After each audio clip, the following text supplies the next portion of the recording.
Okay, let's start this review. I'm planning to do this review since I have done two reviews for two mid exams. I have covered from chapter 1 to chapter 7, but I haven't done any review for chapter 8, 9, 10, and 11. So, first I'll cover those parts in this review because those are the area which I haven't covered yet. So, first of all, I covered uh, starting from question number 32 to 55. Then, if I have enough time, I'll come back to question number 1 through other questions. So let me scroll this to question number 32.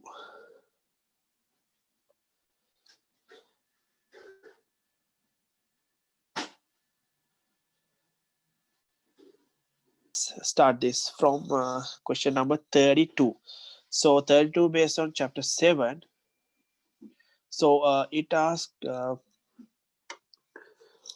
one bar from okay, load of 641.6 pounds,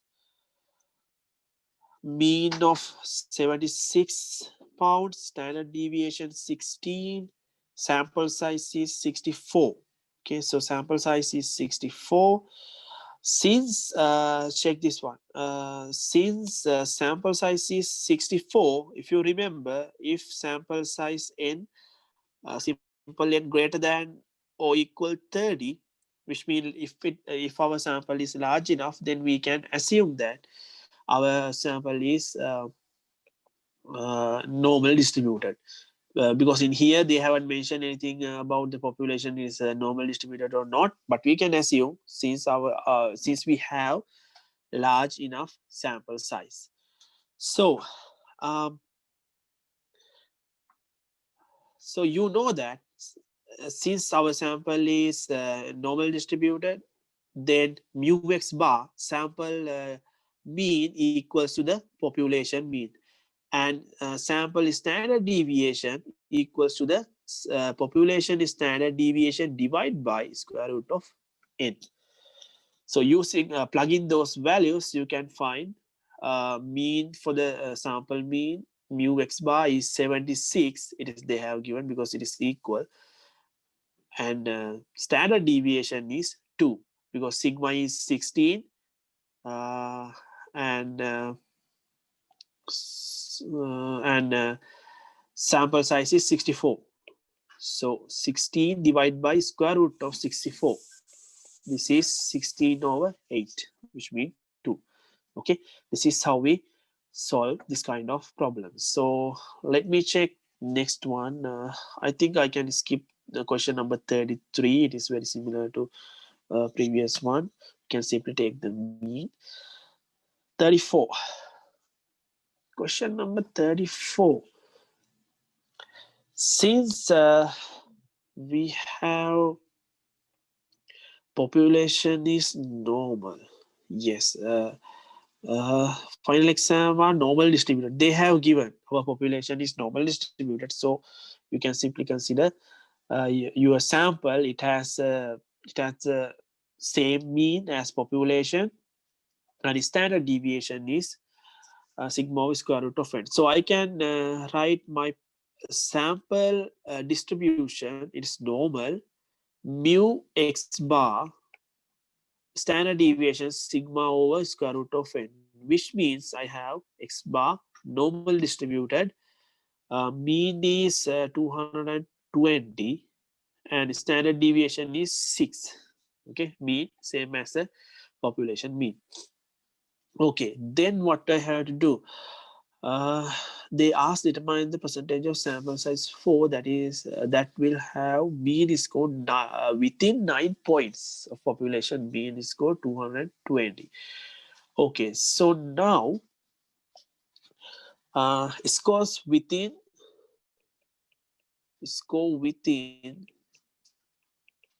9 points. Score within 9 points.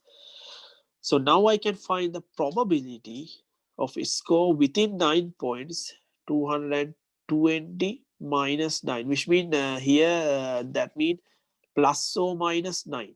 Okay, so left hand side 220 minus 9, 220 plus 9.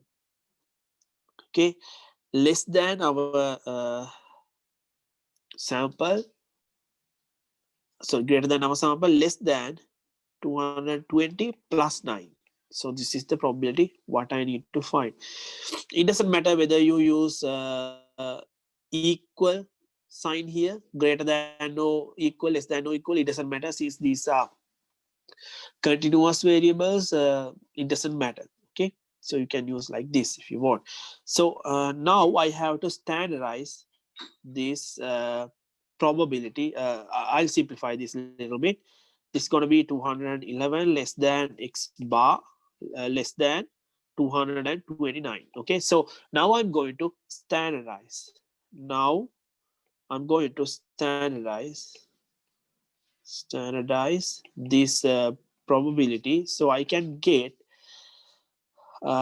probability of, how do I standardize? So I'll first write this one, x bar, you know the equation or formula how we use the standardize, x bar minus mu x bar divide by sigma x bar. Okay, so you have to do the same thing for left hand side and right hand side. So you have 211 minus what is mu x bar, it is 220 divide by sigma x bar, it is 6. So same here, 229 minus 220 divide by 6, so that you can get probability of negative 1.5 less than, now this part, this piece become standardized variable, we call it C, right?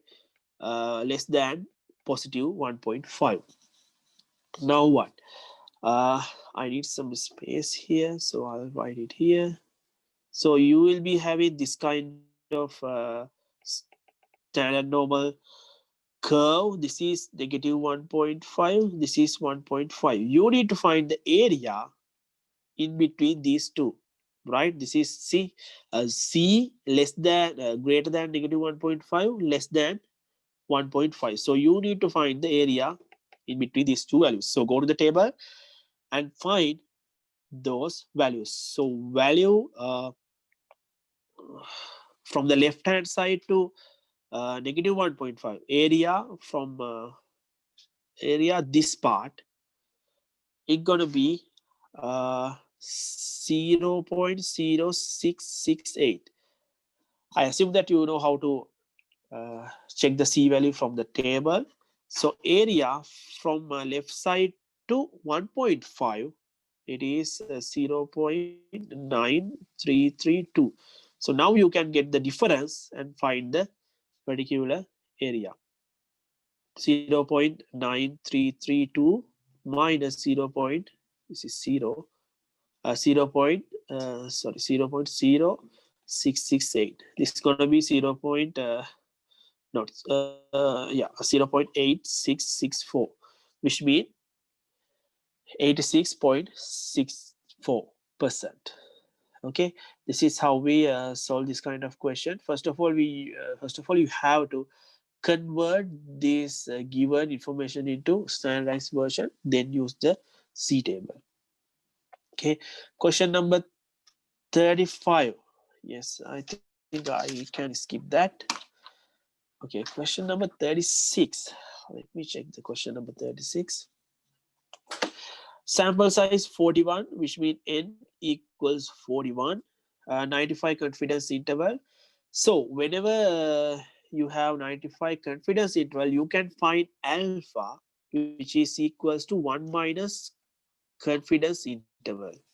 Okay, 1 minus confidence interval, which means alpha equals 1 minus confidence interval. Confidence interval, don't use 95%, use it as a probability value 0.95. Okay, 0.95, so that alpha gonna be 0.05. 0.05. Okay. 0.05. Okay.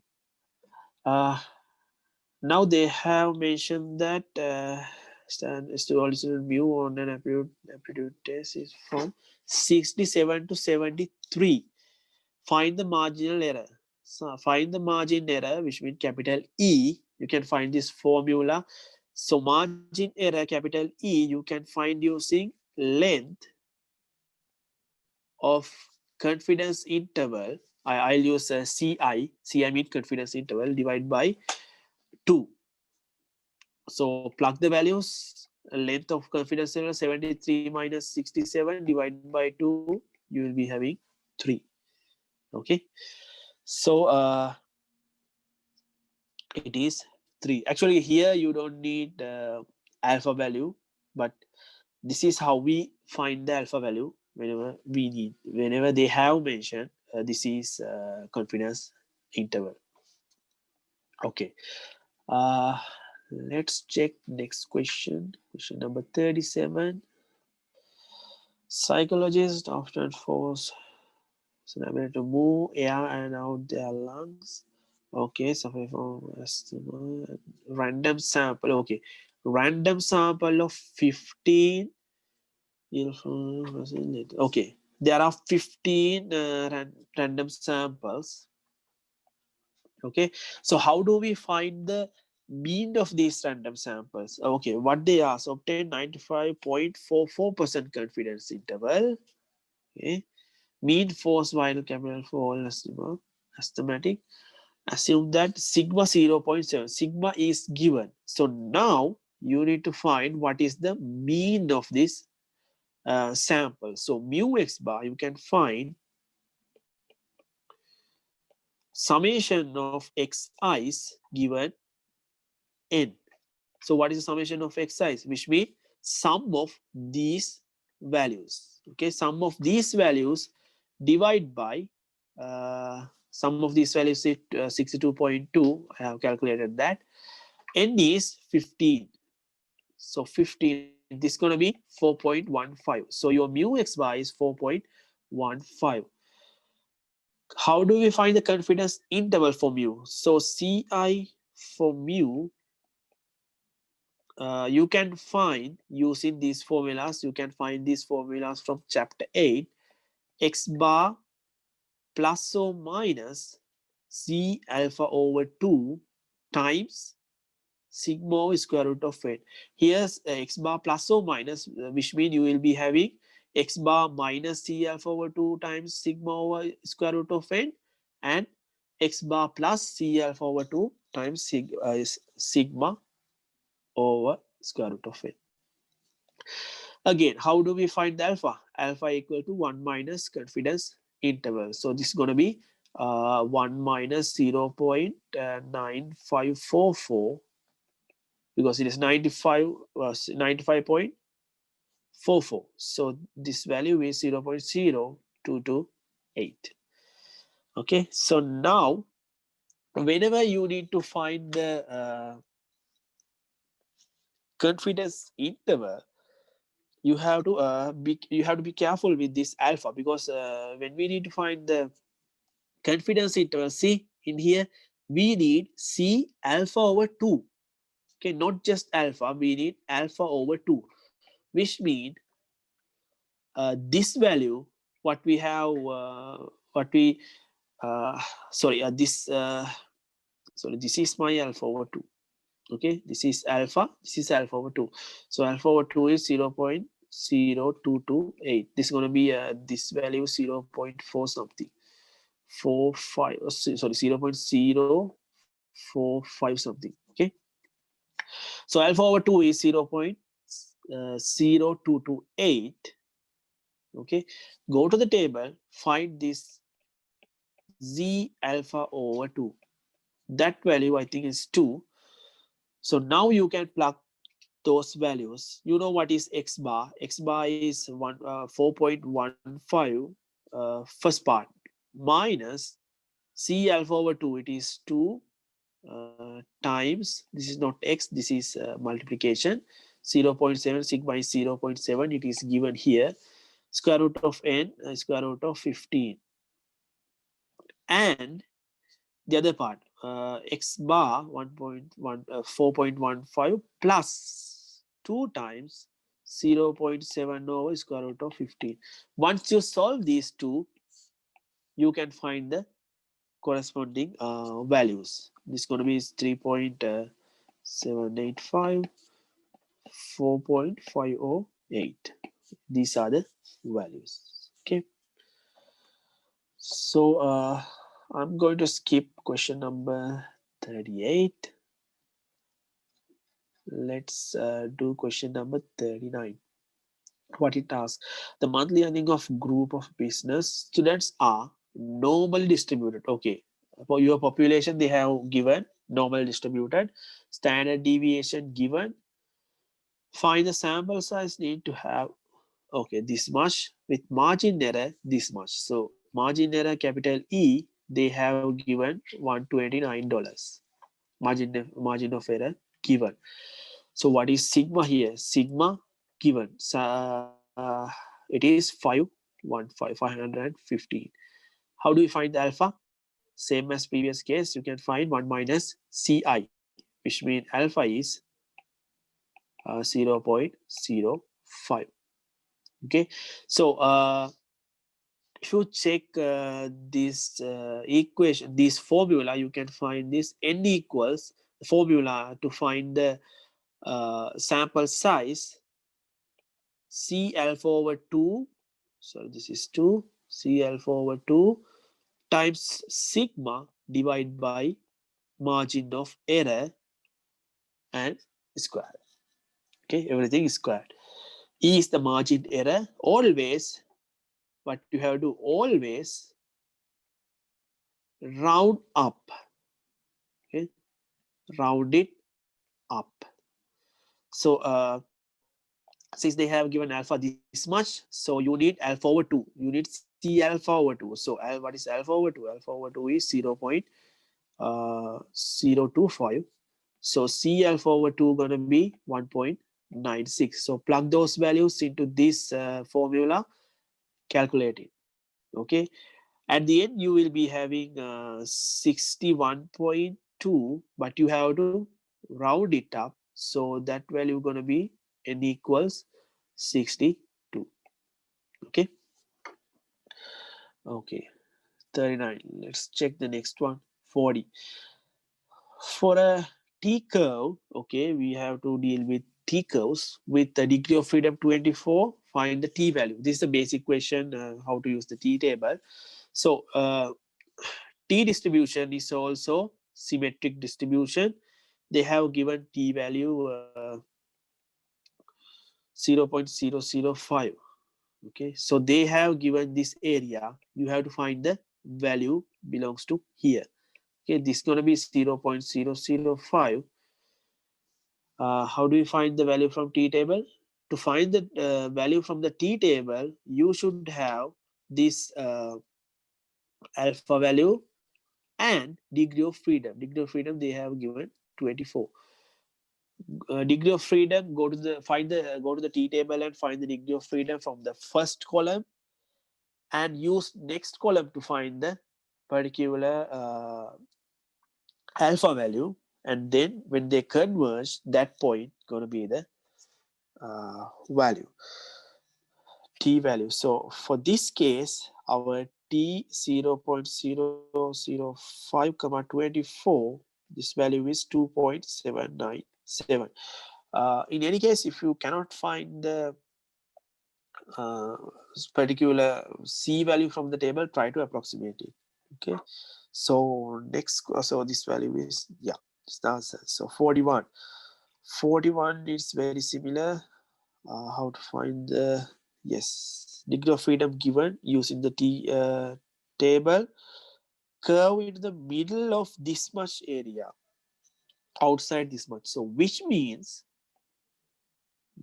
they are asking something like this. Outside area 0.025, This is 0.025, outside area 0.025. So you can calculate that this middle part 0.95. Okay, so how do we calculate that? Degree of freedom is given 27, right? So use the T table. You know what is alpha, right? Since this is this table, this curve, T curve is symmetric. Once you find this point value, then you can simply flip the sign and put the value. Okay, so you find the find only one particular T value. So let's find T 0.025, degree of freedom 27. Okay, once you find this value, you will see that this is going to be 2.052. Okay, see this is this value is positive, which means this value goes to this place. Okay, then you have right hand side, this value is T value is 2.052. Then simply since this T distribution is symmetric, you can flip the sign and this value going to be negative, this value negative 2.052. Okay, clear? Or you can find this this one, you can find like up to this point it's going to be not like 0.27 0.25. It is like 0.95 plus 0.025, something like that. Okay, so anyhow you can find this value. It doesn't matter how you find this value, uh, you should be able to get this one answer and flip the sign to get the other answer. Okay, same as how we did it in the C table, or deal with the C curves. Next question. In this question, I think you don't have to do any calculations. Just find the null hypothesis and alternative hypothesis. Here they have mentioned that vegetable has been set 0.4 ppm. Okay, that's the value 0.4 ppm. So what they ask? Okay, mean level, determine whether the mean level of chemical. So I'll consider my mu is mean level of the chemical in these tomatoes. Okay, so always remember that null hypothesis belongs to equal sign. So your null hypothesis always mu equals 0.4. So your alternative hypothesis, you have to figure it out by using what they have asked. So one producer will determine whether the mean level of the chemical in these tomatoes exceeds the recommended limit. Exceeds, which means recommended level is mu exceeds 0.4. Okay, sorry, recommended level is 0.4. What exceeds mean level of chemical, which means my mu exceeds 0.4. So this is going to be your all null and alternative hypothesis. This answer. Okay, let's go 43. Yeah, same here. 43 is very similar to the previous question. In this case, it doesn't matter what they ask. Null, always null hypothesis, you have to use equal sign. Okay, so value is 7.2. So alternative null hypothesis is mu equals 7.2. What about the alternative hypothesis? What they ask? Call has long distance phone call has changed from this mean. So it's changed. How do we know when it is changed? We don't know. So duration of long distance phone calls has changed. Has changed mean it is not equal. So this symbol not equal 7.2. So mu not equal 7.2. This is two-tail test. Okay. So 44, question number 44 is a little bit tricky. You have to find that, you have to figure it out whether this given scenario belongs to type 1 error, type 2 error, or it is just correct. Okay, first of all, I'll draw the table how we decide whether the given scenario is type 1 error or type 2 error. So this side I'll use actual, and this side I'll use decision. Okay, so here we go. We have, yeah, we need to, yes, okay, H not true, I think, yes, okay. This one I'll consider reject test node. Reject H not, this is going to be do not reject H not. Okay, this is H not true. This is H not, sorry, this is H not false. Okay, when if we reject, our decision is reject H not, but actual scenario H not is true, H not true, but we reject, which means type 1. It is type 1 error.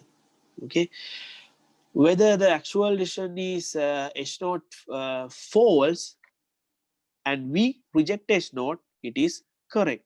And also H not true and we also reject, when also we do not reject, which means it is correct decision. But whenever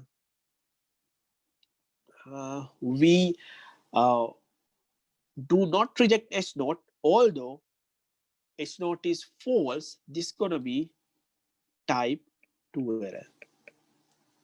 Okay, now we can check this whether this is type 1 error or type 2 error. They have given the hypothesis. So battery has been 9.8 hours. Yes. Mu is the mean running time of the new batteries. Suppose that the result of the sampling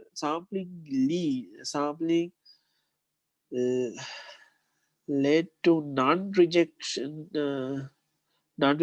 of the null hypothesis. Classify this type 1 or type 2 error. If in fact the mean running time has increased. Sorry. So mean is sorry. Excuse me. Mean has increased. So mean has increased. What we do? But we do not reject, right? So it's not false, which means this is wrong, right? Because mu is increasing. So it's not false, but we do not reject. See, lead to non-reject the null hypothesis. So we do not reject, but H not is false. So what type? This type, type 2 error. Okay. So I think 45 is very similar to that question. So let me go to 46. Question 46. Okay, p-value given, alpha value given. They just ask whether you reject or do not reject your null hypothesis based on this p-value and alpha value. Okay, so this p-value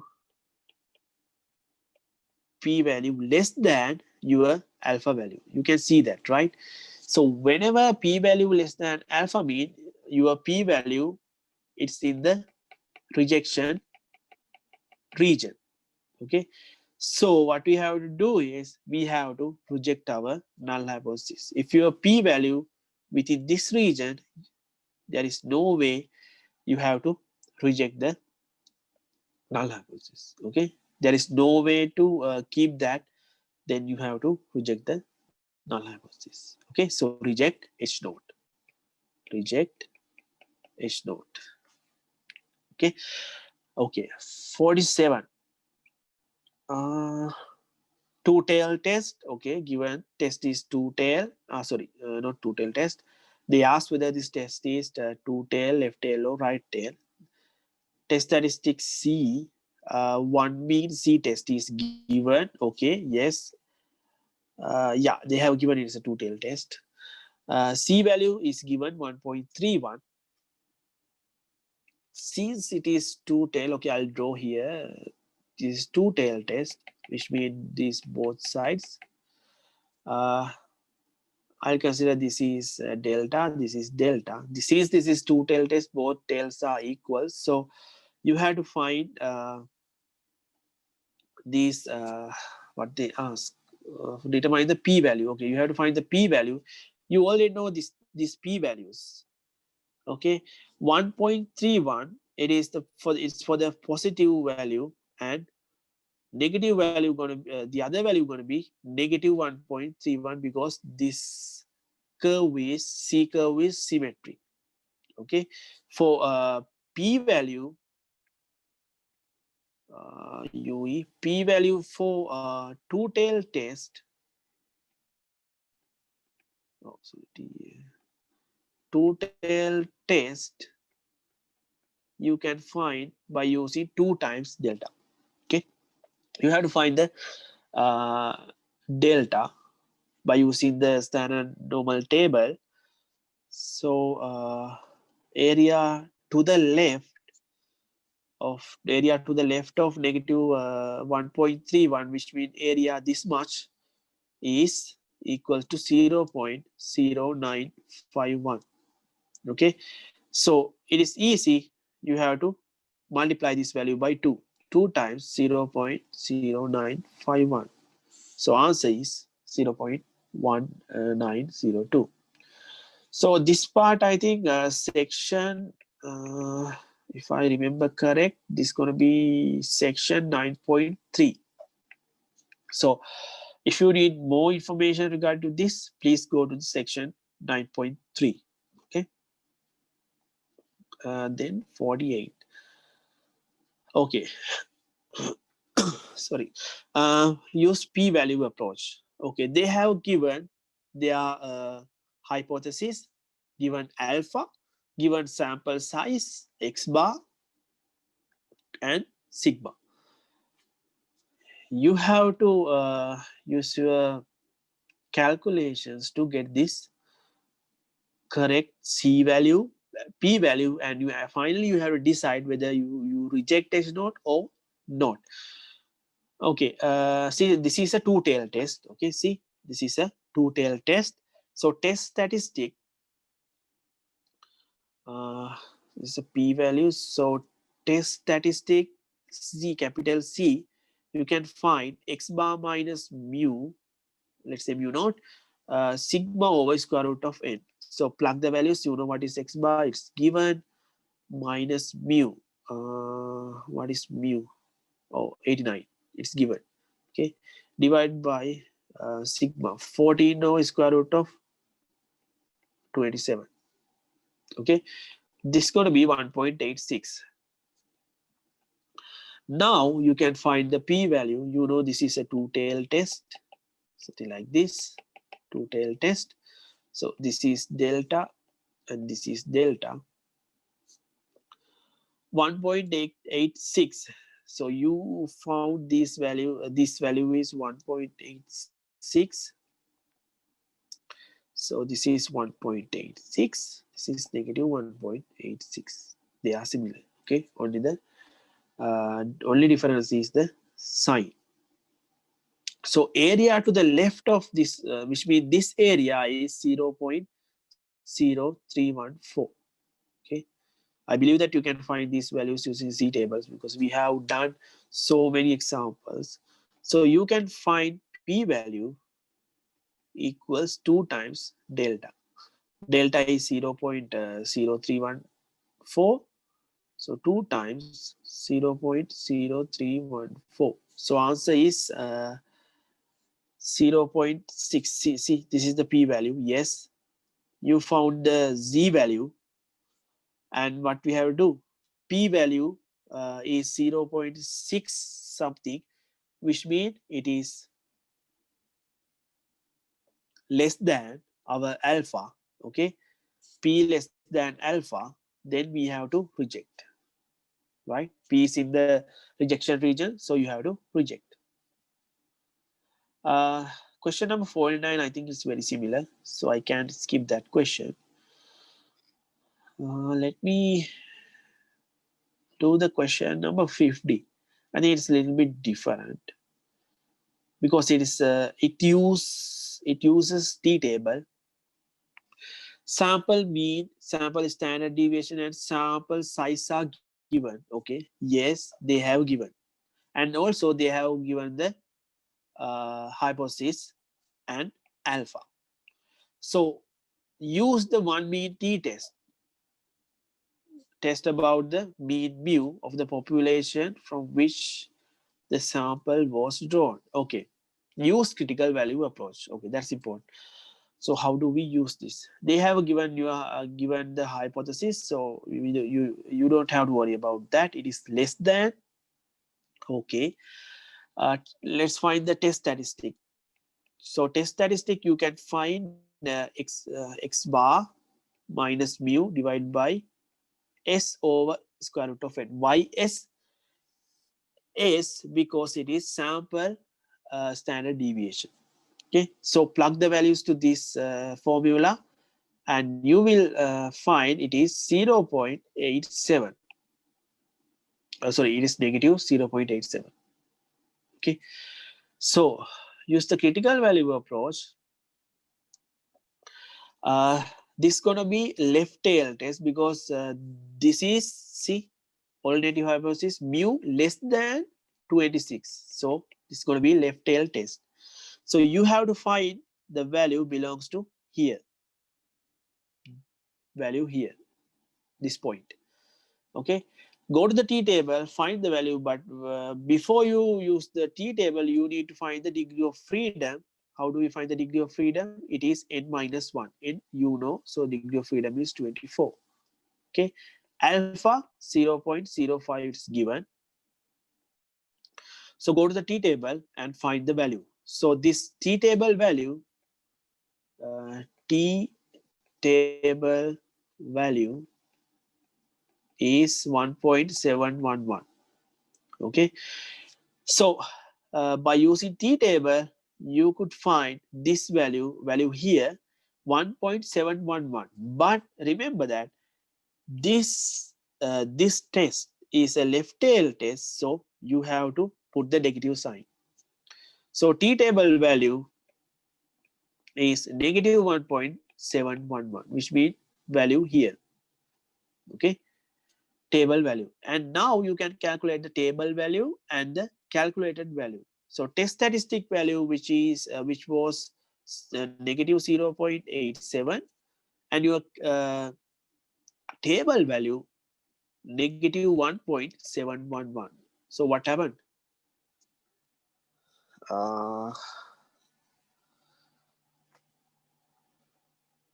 Sorry, the other side, this side, right? So we do not reject H naught. Okay, because it is not in the rejection region. It is outside the rejection region, so we do not reject it. Okay. Okay. If you have done the calculations correctly, the final decision, to take the final decision, it is easy. Just check the values and get the decision. Okay. Question number 51. This is, I think, chapter 11 questions. Yes.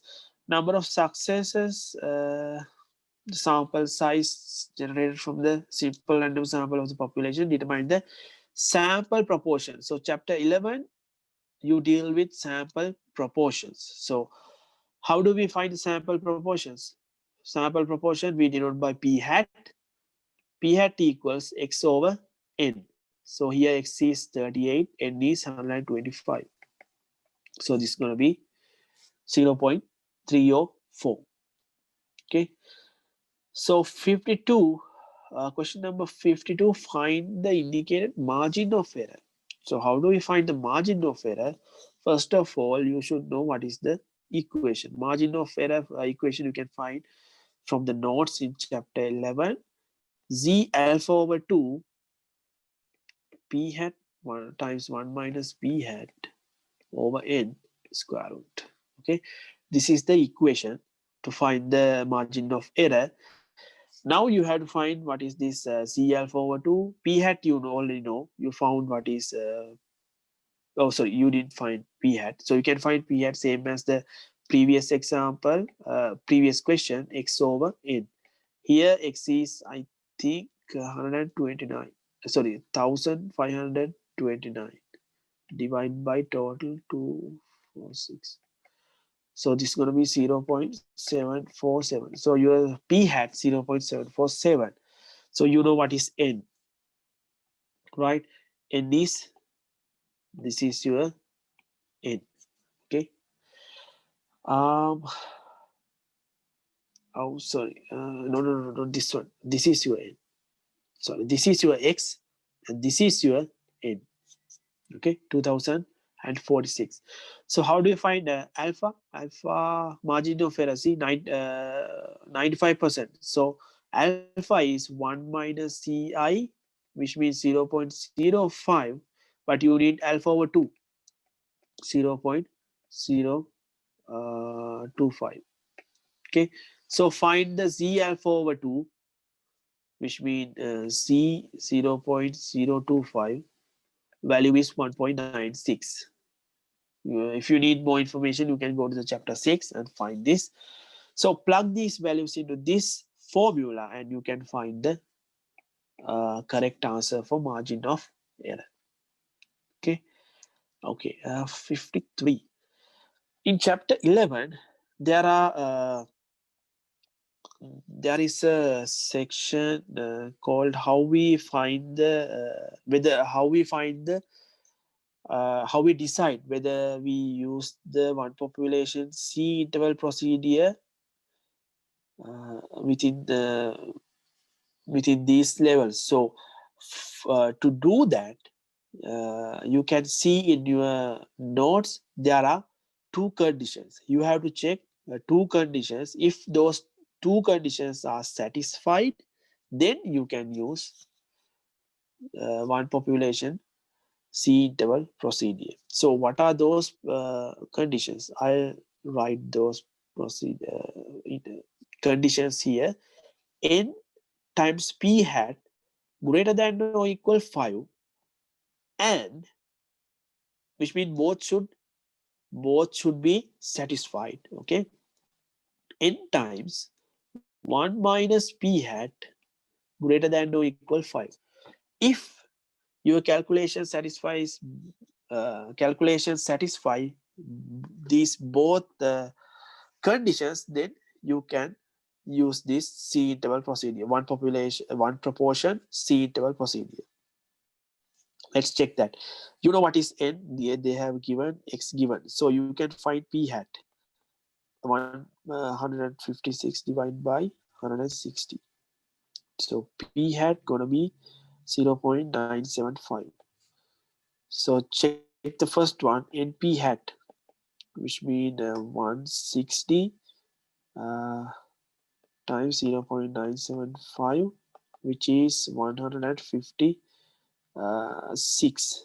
Definitely this guy greater than 5, right? So if one condition fail, if one condition goes wrong, then you don't have to calculate the other one. You can simply say, okay, this is not appropriate. Okay, in the exam you can do that, but in this review I'll I'll check the next condition as well. So n times 1 minus p hat, this is 160 times 1 minus p hat, it is 1 minus 0.975.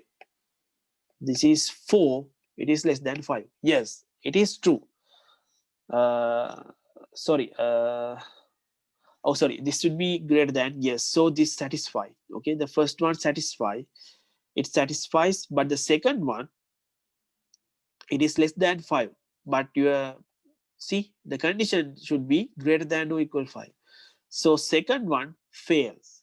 Okay, I'm sorry, the first one true, but the second condition, it fails. Okay, so whenever you first you check the second condition, then you know that, okay, second condition is fail, so you don't have to check the other condition like that. Okay, so first condition true, see, 156 definitely greater than 5, but the second condition is fails because 4 less than 5.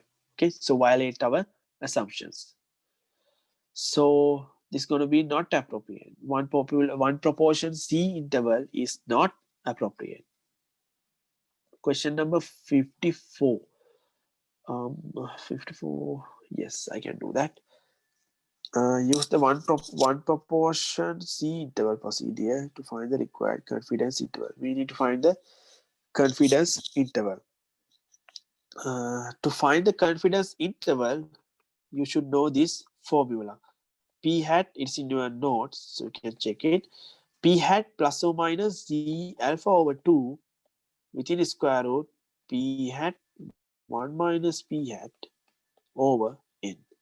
Okay, this is the formula to find the confidence interval. So you can find the P hat, you know how to find the P hat, and you know how to find the alpha, right? 1 minus Ci, and then find alpha over 2. Okay, so I'll plug the values to this formula. So P hat I got 0.081 plus or minus C alpha I got 1.96. Okay, sorry, C alpha over 2, not C alpha over 2.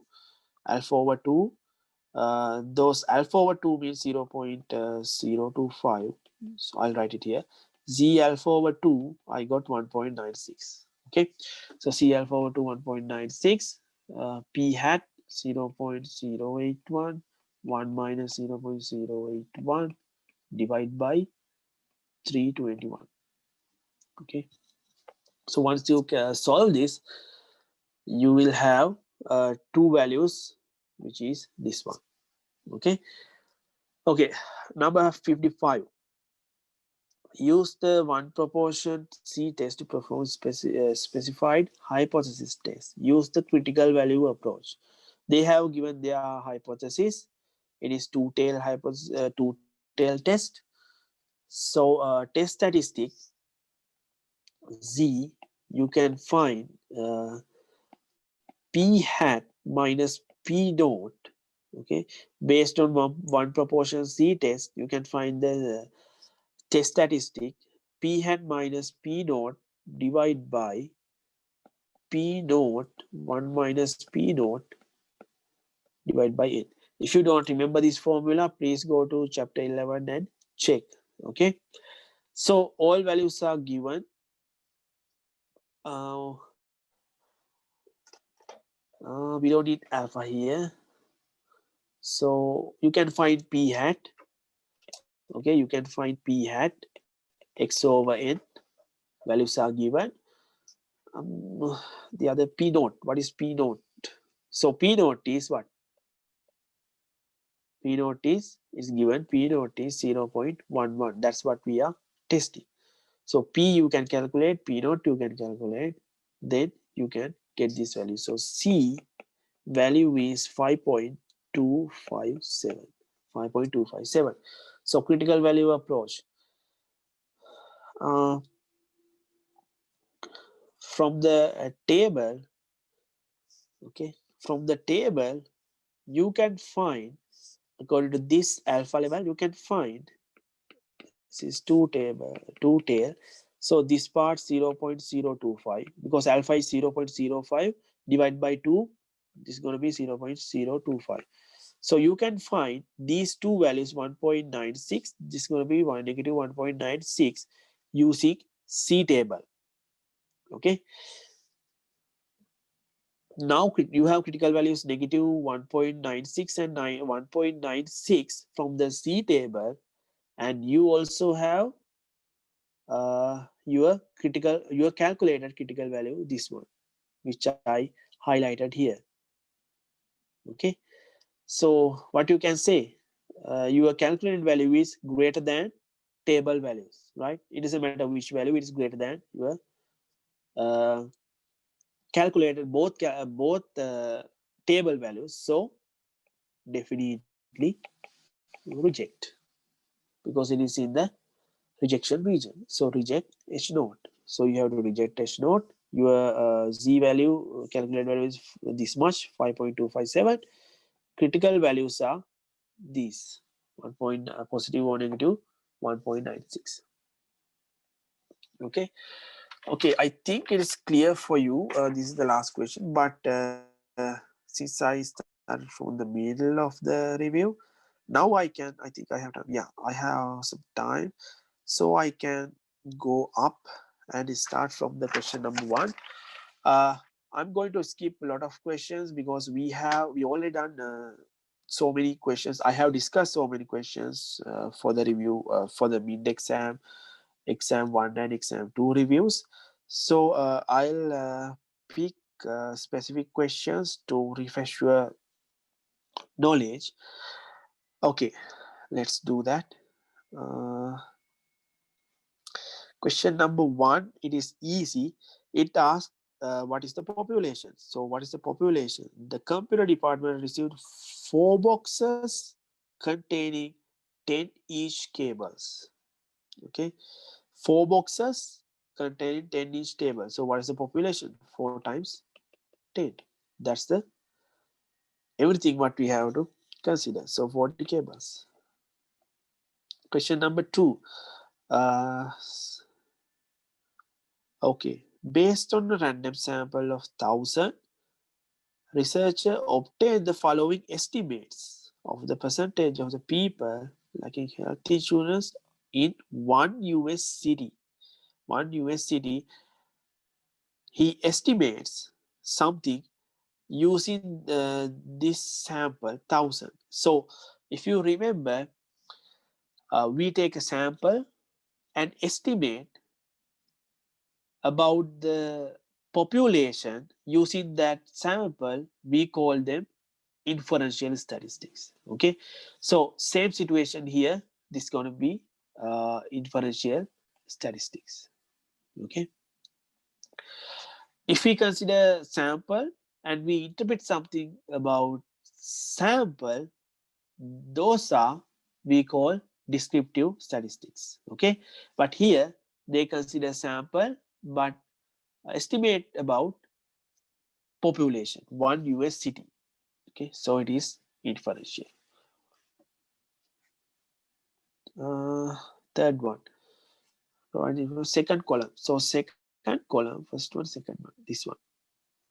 Second columns provide you uh, values. See, 2, 1, 5, those are numbers. If you have numbers, we call it quantitative. So those are very easy questions. Number okay, number 4, I'll just remind relative frequency. You have to find the relative frequency for this class. Okay, relative frequency always a number. Okay, not a percentage. Relative frequency is a number. How we find it? That particular number of occurrences belong to that particular event, divide by total number of occurrences. Okay, so number of occurrences belongs to this particular event is 2. Total occurrences, yeah, it is 40. So 2 divided by 40, it is 0.05. Okay, that's the relative frequency for that particular event. So this one is number 5 is stem plot. Stem plots. You know how to deal with these kind of stem plots. You can divide one stem to 2 pieces, like less than 5 values to 1 stem greater than 5 values to other stem like this. See, it is just 10. Stem value is 10, but you have divided into two pieces. Less than 5 is to this part, and greater than 5 goes to this part. Okay, so but don't mix them. Okay, if you don't want to use that, you can simply use one stem, just one, which means 10, all the values here in the leaf side. Okay, but don't mix them up. It's just basics. So in this yeah, this histogram, what they ask, 25 and 40, there are 200. Okay, approximately how many systolic blood pressure? Reading of 140 or higher, 140 or higher, which means these. Okay, which means this. You have to find these probabilities. Just extend this line. Okay, it crosses here. What about this guy? Somewhere here, right? Okay, those are a little bit critical cases because you have to find these values. Okay, this is not 0.5. Okay, it's less than 0.5, and this is not 0.1. It is less than 0.1. Okay, so this value I can check. This value is 0.03, and this value is 0.08. Okay, so total of these two is 0.11. Oh, sorry, 0.11. Okay, so that's the probability. Then you have to multiply this probability by total number of people. So you can get 22.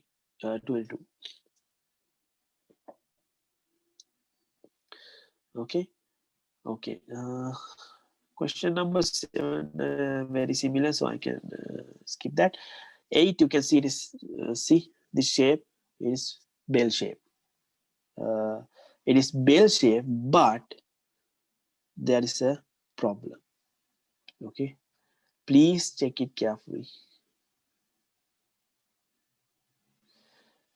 If it is a bell shape, okay, it's like this. Left and right values are very small, but here you can see that left and right values, left hand and right hand, they have like some considerable values. See, this is 136, 1 over 36. This is very similar to 1 over 36. Okay, those relative frequencies. So this is not uh, bell shaped. Okay, don't confuse with this. This is very tricky. It is very similar to bell shape. Yes, I know, but it is not bell shape. This is like, see, this is like this. It has a value here and here as well. So what is the shape? It has a triangle shape. So we call this triangular shape. Why it is not bell shape? Because left hand and right hand, they have, if there is a bell shape, then those left tail and end tail values are very small. Okay, because in the bell shaped curve, values goes to infinity. Those are very small values. So this is going to be triangular shape. Okay. Okay, let's check the next one. Okay, this is easy. You have to find the mean. How do you find the mean? Let's say mu, summation of x size divided by n. Okay, so you can get the sum by using these values. Divide by how many? I think there are 10, right? N equals 10. So get the value. Please use your calculators. I'll skip question number 10. So mod, what is the mod? Mod is the highest frequency value. Sometimes you may have one mod or many. Okay, so in this case there are 3 highest frequency values.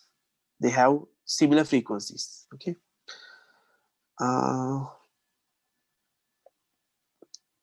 question number 12 is about standard deviation. How do we find the standard deviation? I'll write std div. standard deviation, we can find summation of I equal 1 to n xi minus x bar squared divided by n minus 1.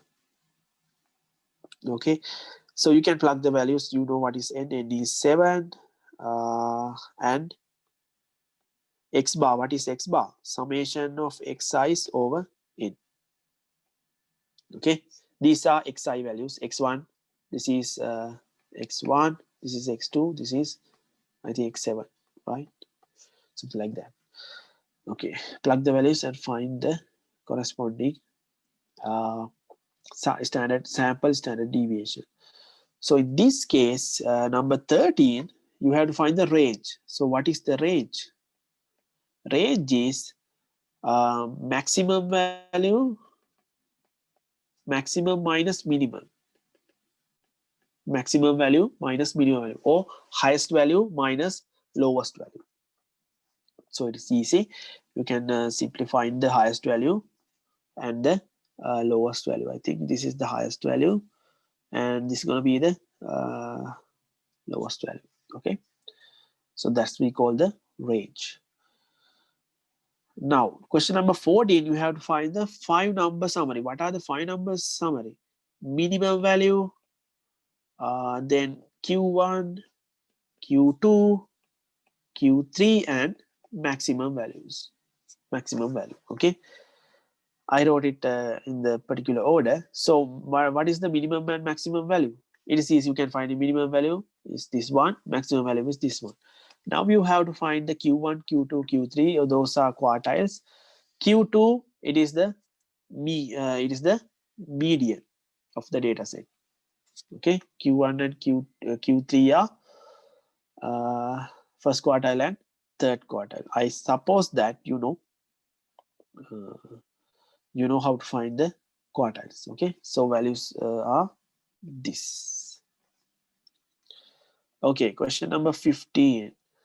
You have to draw the box plot.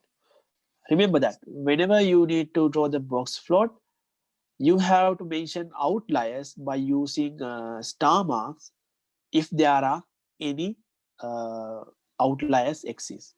Okay, if there is any outliers you can find, then you have to mention it in your box plot. Okay, so please keep that in your mind. It is just basics. Okay, so to find the box plot, you have to find the Q1, Q2, and Q3. These are the corresponding values for Q1, Q2, Q3. Okay, and then box them. Then find the outliers. You can find the outliers by using IQR, interquartile range. I'm not going to explain what is interquartile range. Chapter 3, you can find what is the interquartile range. Okay, using interquartile range, you can figure it out what are the outliers. If there are any outliers, yes, you have to mention them on the corresponding places. Okay. Next question number 16. I'm not going to explain this rolling dice because we have done these kind of examples a few times. So if you need to find, okay, I'll write it like this. First, they ask what? Probability that the sum of the dice 6 or 9. Okay, 6 or 9. So count how many pairs support the sum 6 or 9. Okay, for an example, 3 plus 6 is 9. Okay, let's say 4 plus 2, it is 6. So likewise, figure it out. There are how many pairs that supports to sum 6 or 9, and then divide that count from the by 36. Okay, divide that count by 36. So you can get this value. I think there may be 9 pairs, something like that. Okay. Okay. Question number 17, I think can skip. 18, I can skip. What is this? Question number 19. Okay, it asks student is at most 28, at least 28. Okay, check this one. At most mean maximum value is 28. So 28 here. So whatever up to here goes to A. So at least 40, which means whatever greater than or equal 40 goes here. So you see A and B, they are mutually exclusive. Yes, they don't have a common space, right? So yes, they are mutually exclusive. So you don't have to do any calculation, just check the values and give the answer. Question number 20, I can skip. Question number 21. See, two events, they haven't mentioned they are mutually exclusive or not. So you have to use general additivity rule. General additive, sorry, this is my A. Okay, additive rule. What is general additive rule? PAOB equals PA plus PB minus PA and B. Okay, plug the values to this formula and find the PB. You need to find the PB. Okay.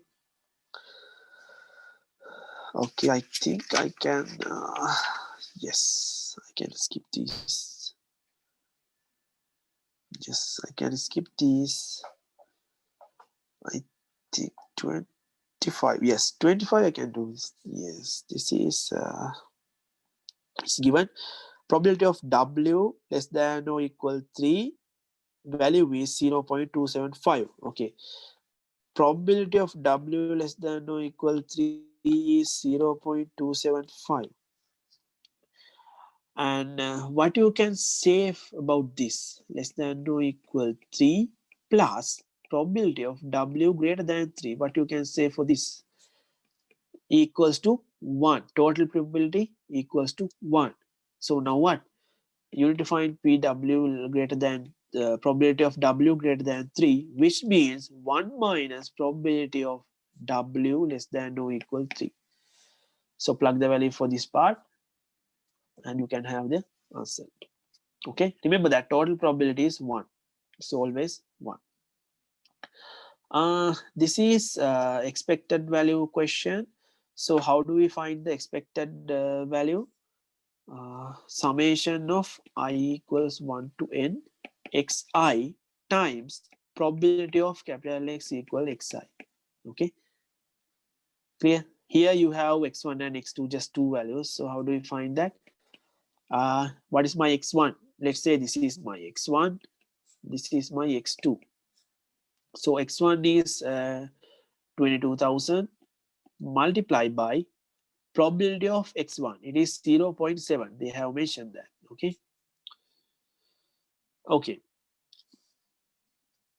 I'll keep a small space here. Then the next one, x2. What is x2? 16,000 multiplied by, okay, I'll use this multiply here. 0.3, probability 0.3. But the problem is, see, says that promises profit this much or loss this much. So x2 is loss. So you have to put the negative sign here. Okay. Once you calculate this, you will get 1,600. $10,600. Okay. Why this is negative? It is a loss. Okay. Otherwise, it is just a positive value. Since this is loss, you have to use the negative sign for x2. Okay.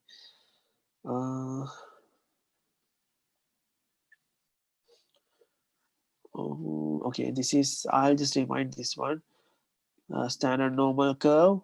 Values are given negative 0.73 and 2.27. So what they ask, area lies between. Okay, you need to find the area of this. between these two values.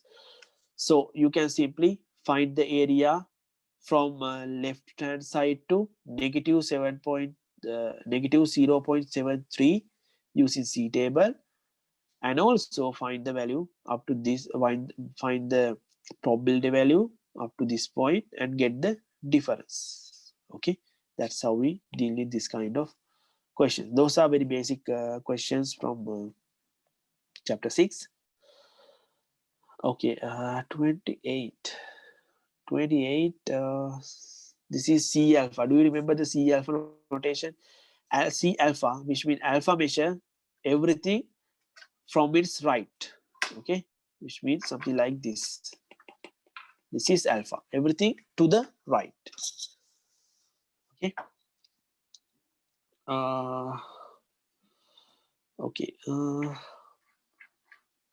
C alpha. Alpha is 0.07. So you can find the C value here. Since this is alpha 0.07, this is going to be C. You have to find the C alpha. Okay. Okay. Let's find this value. I'll show you how to find this value. So you know, area under this curve is 1, right? So area under this curve is 1, and you know this part is alpha. So what is this much? It is 1 minus alpha. So 1 minus alpha is 0.93. So go to the C table, you know what is the area. Okay, use the body value in the C table and find the corresponding row value and column value to find the C 0.07. That's going to be 1.48. Okay. Okay.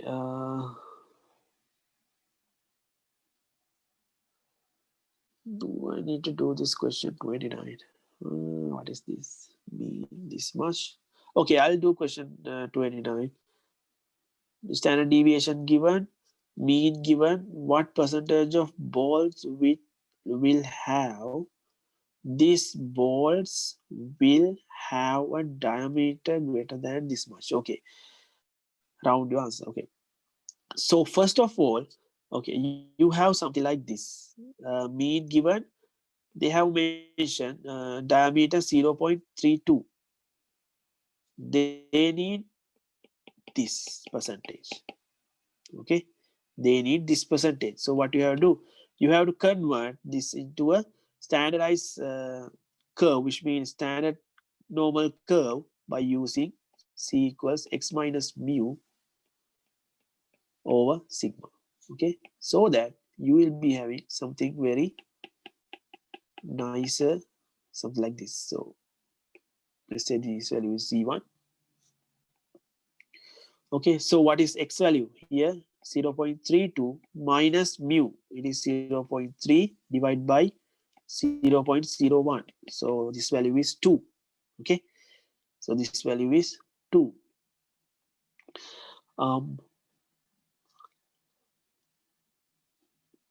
Now what you can okay, now you have, we can draw this. This is 2. So you can find the area from this side, from left side to 2. That gonna be 0.99772. Okay, clear? This is 2, not C, it is 2. So but you need this part, which means 1 minus 0.9772. Clear? This is going to be 0.0228, I guess. So you need to convert this as a percentage. It's going to be 2.28%. Okay, whatever we convert to a standard normal, it doesn't matter. Percentages are same. Okay, it's done. So question number 30. I don't think yeah, question number 30 I did in the mid exam 2 review. Okay, first quartile, which means 25, first 25 from the from our data set. Okay, first 25, which means 0.25 from the data set. So please check that I have done this for me in the exam 2. Yep, I think I have done the review. If you guys have any questions, you can ask me or you can email me.